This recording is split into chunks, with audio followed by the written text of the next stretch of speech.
ધૈર્યનો phone આવતા જ મારો પહેલો સવાલ એ જ હોય, પછી તે શું વિચાર્યું? તું 2 મહિના પછી આવવાનો હોય તો મારે તારો જવાબ હા જ જોઈએ છે. પરંતુ આજે ધૈર્યએ સામેથી કહ્યું, મમ્મા, હું 2 મહિના પછી આવું છું. તું તારી પસંદગીની છોકરી શોધી લેજે. બસ હવે તો તું ખુશ ને? મને તો જાણે મારા કાન પર વિશ્વાસ જ નહોતો બેસતો કે ધૈર્યએ લગ્ન માટે હા પાડી દીધી છે. આજે તો મારી ખુશીનો પાર ન હતો. ધૈર્યના પપ્પા ઓફિસથી આવ્યા કે મેં તરત જ કહી દીધું, હવે તમે બધા છાપામાં જાહેરાત આપી દો કે ટૂંક સમયમાં વિદેશથી આવનાર મૂર્તિયા માટે સંસ્કારી ખાનદાન અને ઉચ્ચ જ્ઞાતિની કન્યા જોઈએ છે. મારા બોલવાના એક એક શબ્દમાં મારો ઉત્સાહ પ્રકટ થતો હતો. તેથી તો ધૈર્યના પપ્પા બોલ્યા પણ ખરા, છાપામાં જાહેરાત આપવાની જરૂર જ ક્યાં છે? તમારી કિટ્ટી પાર્ટી, લેડીઝ ક્લબ બધે જ વાત કરી દો. છાપામાં જાહેરાત આપવા કરતાં પણ જલ્દીથી વાત ફેલાઈ જશે. હું સમજી ગઈ કે મારો ઉત્સાહ જોઈ તેઓ મને ચીડવવાની એક પણ તક જતી નહીં કરે. છાપામાં જાહેરાત આપ્યા બાદ ઘણી બધી છોકરીઓના મા બાપના ફોન આવવા માંડ્યા. મેં પણ ઉત્સાહપૂર્વક જન્માક્ષર જ્યોતિષ પાસે મેળવવા માંડ્યા. એમાંથી મને માત્ર 6 છોકરીઓ જ પસંદ પડી હતી. છોકરીઓ ઉચ્ચ શિક્ષણ પ્રાપ્ત કરેલી હતી, પરંતુ ક્યાંક કંઈ ખૂટતું હોય એવું લાગ્યા કરતું હતું.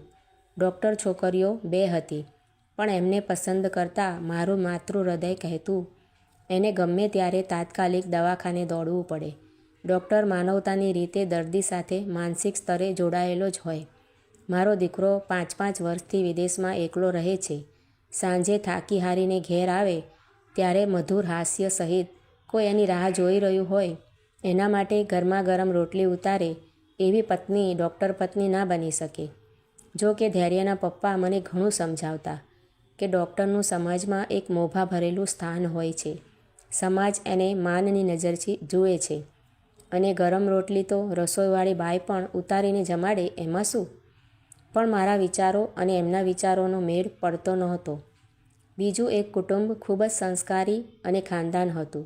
મેં વિચારેલું એવું જ બધી જ રીતે સરસ હતું, પણ મને છોકરી ના ગમી. છેવટે મેં 3 છોકરીઓ ઉપર પસંદગી ઉતારી. 2 છોકરીઓ દેખાવમાં સારી હતી, બોલવામાં ચબરાક હતી, નોકરી કરતી હતી, તે ઉપરાંત કોન્વેન્ટ કલ્ચરવાળી હતી.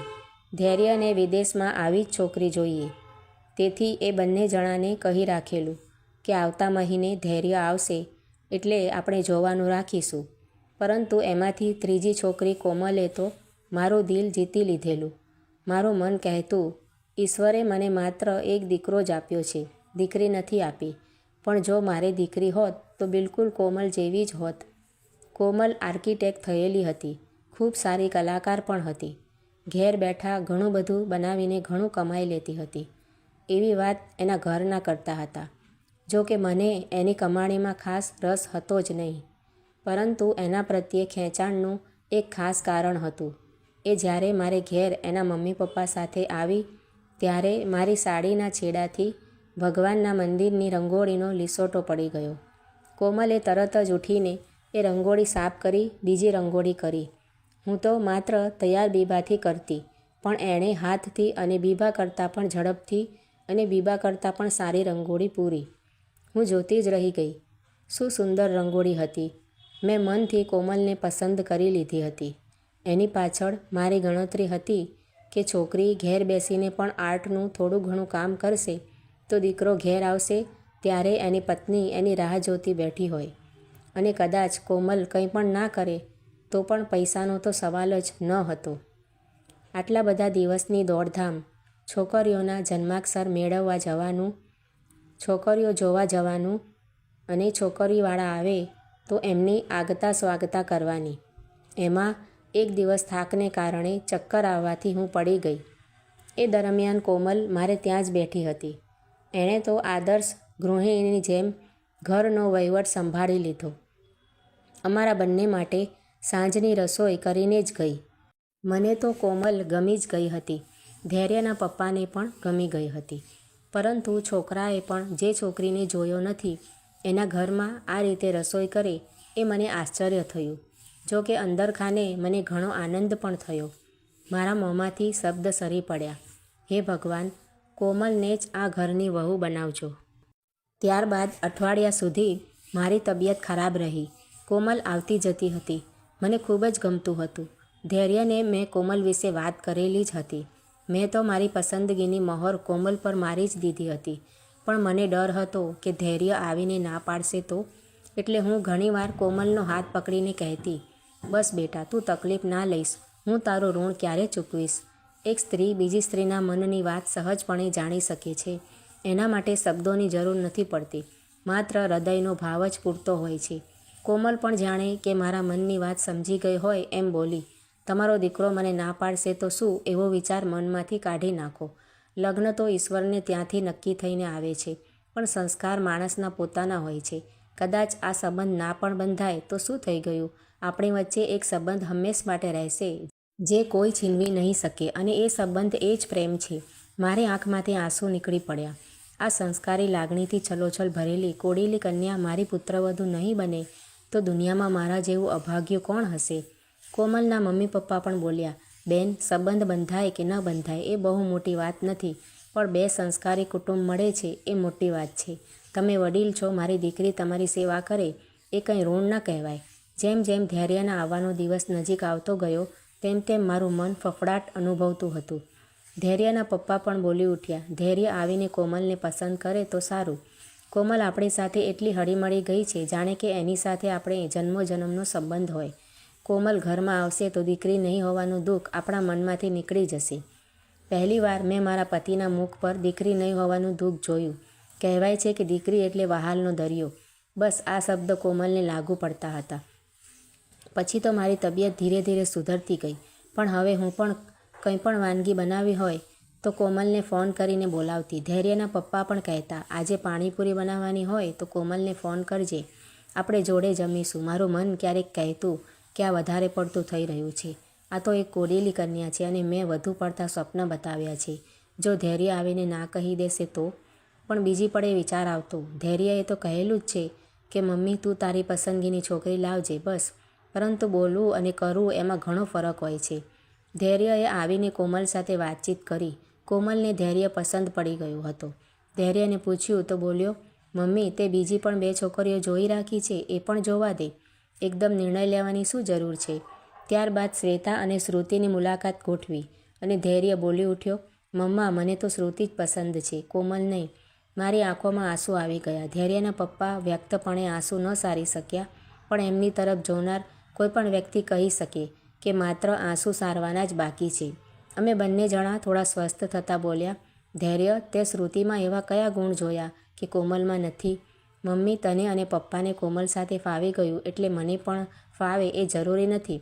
મને તો શ્રુતિ જ ગમે છે અને હું શ્રુતિ સાથે જ લગ્ન કરીશ. શ્રુતિ મારી જોડે શોભે એવી છે. એકની એક છે, કરોડપતિ બાપની બેટી છે. જ્યારે શ્વેતા પૈસાદાર કહેવાય પણ એને એક ભાઈ છે. ભાઈ છે એ તો ખૂબ સારી વાત કહેવાય. સુખે દુઃખે તારી પડખે ઊભો રહે. તું એકનો એક છું, શ્રુતિ પણ એકની એક છે. બંનેના મા બાપની જવાબદારી તારે જ ઉઠાવવી પડશે. મમ્મા, તમે લોકો સમજતા નથી. ભાઈ હોય તો મિલકતમાં ભાગ પડે. રહી વાત જવાબદારીની, એ તો પૈસા હોય તો માણસ રાખી લેવાનો, એમાં શું? શ્રુતિ સર્વિસ કરે છે, એનો અનુભવ એના કામમાં ખૂબ લાગશે. એ અનુભવ પરથી એને ત્યાં તરત નોકરી મળી જશે. અમે બંને જણા કમાઈશું. અરે પણ કોમલમાં ક્યાં ખરાબી છે? દેખાવડી છે, સંસ્કારી છે, લાગણીશીલ છે. મને બોલતી અટકાવીને ધૈર્ય બોલ્યો, બસ મમ્મા, તું અને પપ્પા કોમલના વખાણ કરવાનો છોડી દો. મધ્યમ વર્ગીય યુવતી છે, 2 ભાઈઓ છે, એને ત્યાંથી મને શું મળવાનું? ભલે ને એ કલાકાર રહી, પણ નિયમિત આવક તો નહીં ને? મળે ત્યારે મળે, નહીં તો ના પણ મળે. મમ્મા, તમે લોકો બસ લાગણીમાં ખેંચાવ છો. બી પ્રેક્ટિકલ. જીવન જીવવા ખૂબ પૈસો જોઈએ. પૈસો હશે તો ચાકરી કરનાર માણસોનો ક્યાં તોટો છે? પૈસા આપો તો માણસ હાજર થઈ જાય. આ શ્રુતિનો જ દાખલો લો. એના મમ્મીને હમણાં જ ખબર પડી કે એમને કેન્સર છે, તો પણ શ્રુતિ મારી સાથે આવવા તૈયાર થઈ ગઈ. બિલકુલ પ્રેક્ટિકલ છે. 2 માણસ રાખી લેવાના. મને વેવલા વેડા નથી ગમતા. બસ મારે આવી પ્રેક્ટિકલ છોકરીઓ જ જોઈતી હતી. હું મનમાં બબડી, પ્રેક્ટિકલ એટલે શું? સ્વાર્થી, સ્વકેન્દ્રિત, લાગણી વિહોણું. કહેવાનું મન થયું, ધૈર્ય, જે છોકરી એની મળતી માને મૂકીને તારી સાથે વિદેશ આવવા તૈયાર થાય, એ સાસુ સસરા માટે ક્યાંથી લાગણી ધરાવી શકવાની છે? શું મારા આટલા વખતના સંસ્કાર એળે ગયા? શું બીમારીમાં પગારદાર માણસ પ્રેમથી તમારા માટે હાથ ફેરવવાનો છે? શું વિદેશની ધરતી પર માત્ર 5 વર્ષ રહ્યા બાદ ભારતીય સંસ્કાર અને સંસ્કૃતિ ભૂલાઈ ગઈ? આખરે તો અમે પતિ પત્નીએ મન મનાવી લીધું કે ઠીક છે, ધૈર્યને જે ગમ્યું એ ખરું. એના શ્રુતિ સાથે લગ્ન કરાવી દઈને અમે અમારી જવાબદારીમાંથી મુક્ત થઈ ગયા. લગ્ન બાદ બંને જણા ફરવા ગયા. આવીને બીજે જ દિવસે વિદેશ ઉપડી ગયા. એમણે ઈચ્છ્યું હોત તો એ થોડો સમય અમારી સાથે રહી શક્યા હોત. મારી ઈચ્છા મેં વ્યક્ત પણ કરી હતી. ત્યારે ધૈર્યએ કહ્યું કે મમ્મા, લગ્ન પછી અમે ઘરમાં બેસી રહીએ? લગ્ન બાદ તો મધ્યમ વર્ગની વ્યક્તિઓ પણ ફરવા જાય છે. મમ્મા, બી પ્રેક્ટિકલ. અમારો આ તો ગોલ્ડન પીરિયડ છે. લગ્નનો ઉત્સાહ મારા મનમાં હતો જ નહીં.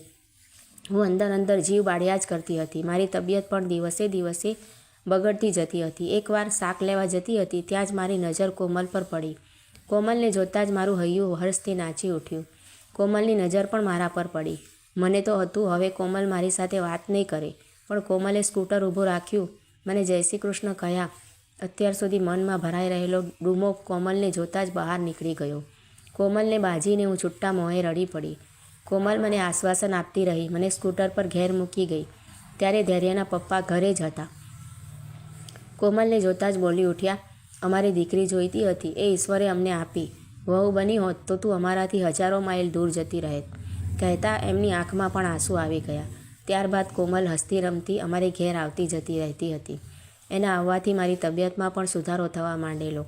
ધૈર્યના પપ્પાના મિત્રનો દીકરો ખૂબ સંસ્કારી હતો. અમારા ઘરથી ત્રીજું જ ઘર હતું. અમે કોમલ વિશે વાત કરી. એમને કોમલ ખૂબ ગમી ગઈ.